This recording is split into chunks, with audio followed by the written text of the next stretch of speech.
Hey guys, welcome back. Today we are going to go through my Night of Champions predictions and play a little bit of exhibition in the background.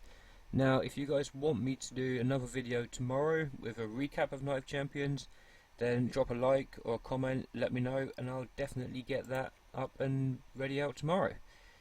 Now, I'm going to start with Cena and Seth because I think it's the most predictable match probably on the card, and it's Cena wins. They did the angle last month with him dropping the title, I think just for controversy, you know, just try and get a spike in views. Always with the plan just to get the title straight back off of him, and that's pretty much exactly what they're going to do. And then at least in the main event they can then move on to the possibility and push the storyline of, is Rollins going to lose everything in one night? So for this match, straight up, Cena wins, absolutely no issues whatsoever.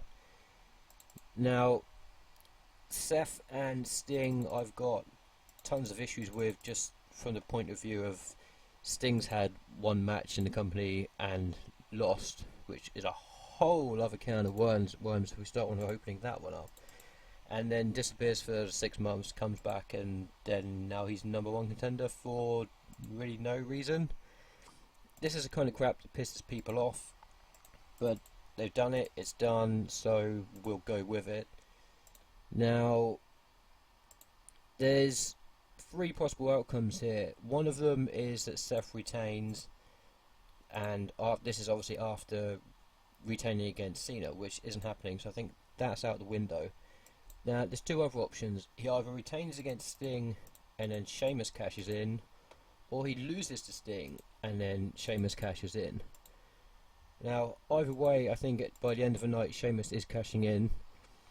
It's just a case of who he actually manages to cash in against. Now, I can see them giving Sting the title basically as a, you know, here's the main title you've never won.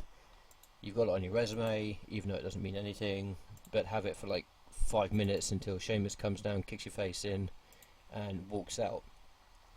The alternative to this is I can see something along the lines of Seth retaining by hook or by crook, Sheamus cashing in. Actually, let's rewind a bit here. Let's say Triple H costs Sting the match, Seth retains, Sheamus cashes in, and then it's Triple H that costs Rollins a match. And then we get Sheamus as your new hand-picked head of the authority, blah blah blah. He can take that lead heel role on Raw. Rollins gets a face turn, which opens up the possibility of a Shield reunion at some point down the line, and it's the first real big spark in the very, very, very obvious Triple H and Rollins program that they want to do. So, my opinion for this is Seth does win, he does retain, and then it's Sheamus cashes in, and we go from there. As for what they do for Sting for this point, I don't know. You know, his second pay-per-view match would be a loss. What's next? Come back and challenge someone and say, hey, I've got a record of losing, and I want to fight you because I might not lose. I don't like the way they put the. You know what? I'm not going to start getting on a tangent on what they've done with Sting because we'll be here for hours. So moving on, we get straight into the Intercontinental title match, and this one's simple.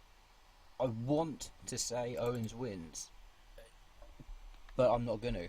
Ryback will retain. They'll go to a rematch.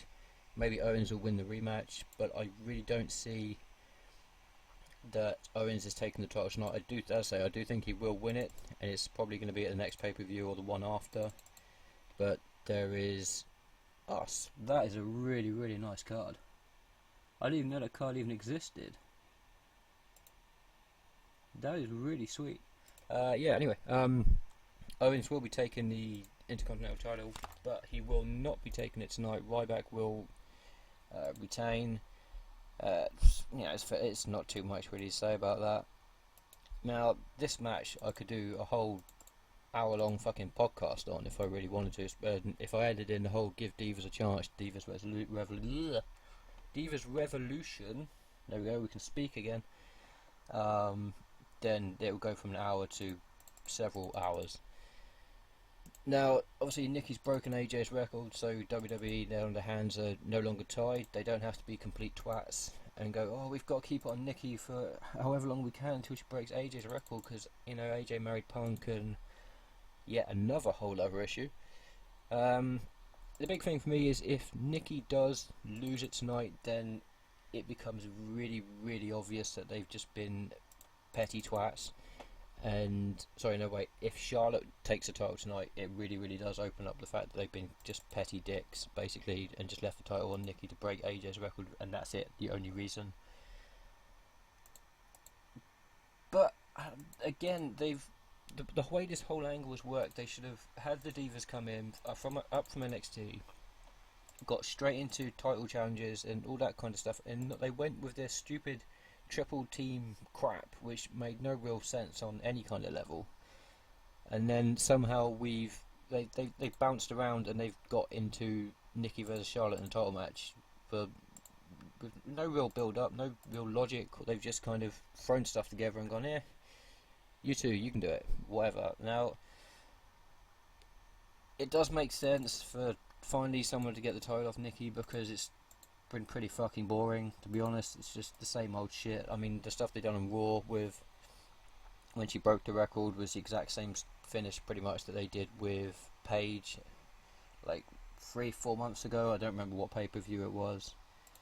So there's no originality whatsoever. One thing I do think is coming is, and I think it's really, really obvious that it's coming, is a Paige heel turn. And whether it comes in this match or not, I don't know. I can see Charlotte winning and then Paige attacking her afterwards. I can see Paige accidentally, wink wink, costing Charlotte the match. But there's definitely a Paige heel turn or something doing with Paige that's a hell of a lot more interesting than anything they're doing with Charlotte. So, but at the same time, they brought Flair back on Monday, so it seems fairly obvious that he's going to be there again today. And it's like, yeah, Rick and Charlotte and a big pay-per-view party and all that bollocks, so Charlotte will probably win. But at the sake of being far too predictable, I really want to say Nikki, but it's WWE, they're dicks. They clearly left the title on Nikki just to break AJ's record, and that will be confirmed when Charlotte wins tonight. So there you go, Charlotte wins. This I really don't give a fuck about, to be honest. I mean, I love Ziggler, and Rusev was great before they completely fucking destroyed him with losing to Cena over and over again. And Summer Rae's just made it like 10 times worse. But I care so little about this now, actually, that I can't even remember who won the last match between the two. But for argument's sake, I'm going to go with something absolutely ridiculous. Lana returns, and just basically her and Summer just switch fucking places. Just why not? I give that much of a shit about this match. Just put fucking Lana back with Rusev where she should be. Get rid of Summer completely, but put her with fucking Ziggler, turn Ziggler heel, and stale as fuck. Get Rusev back to where he should be. Who wins?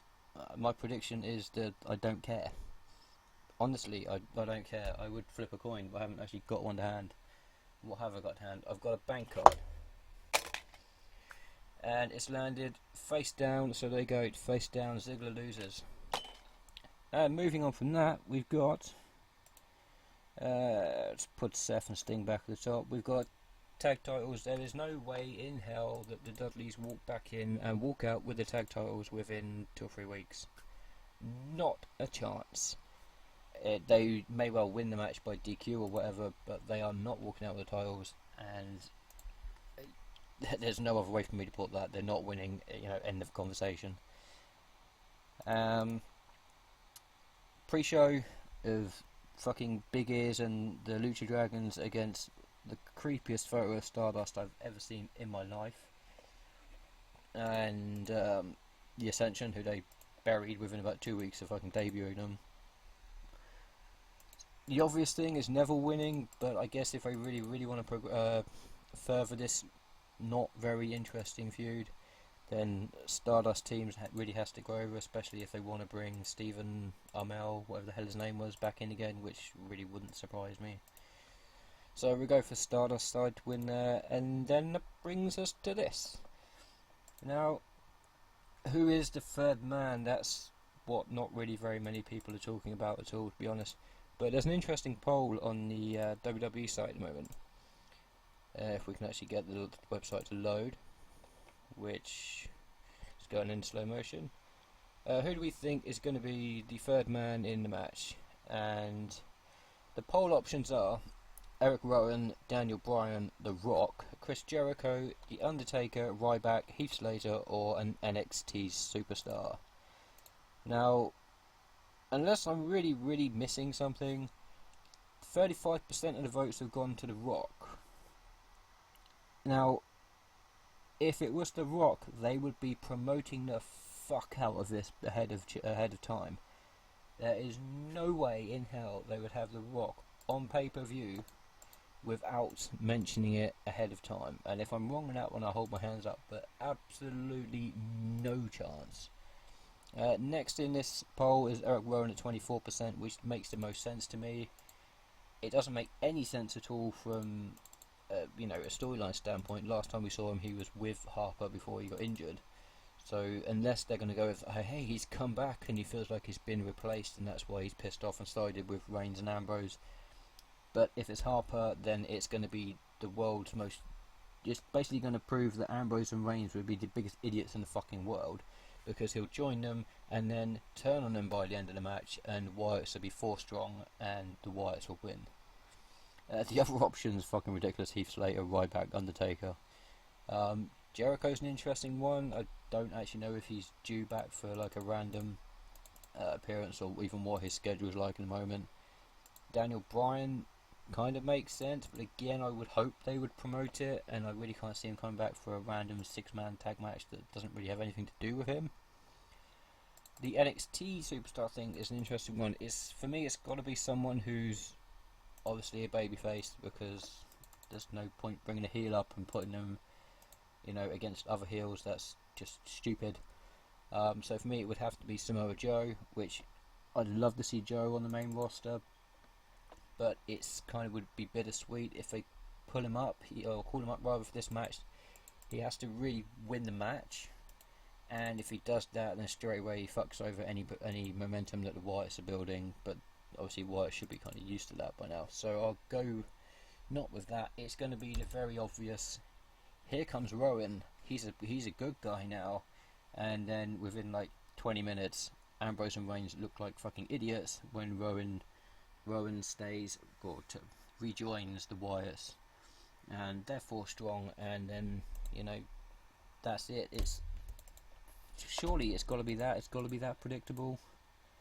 I mean, you would hope not, that they really don't go that route, because anyone can see that coming a mile off.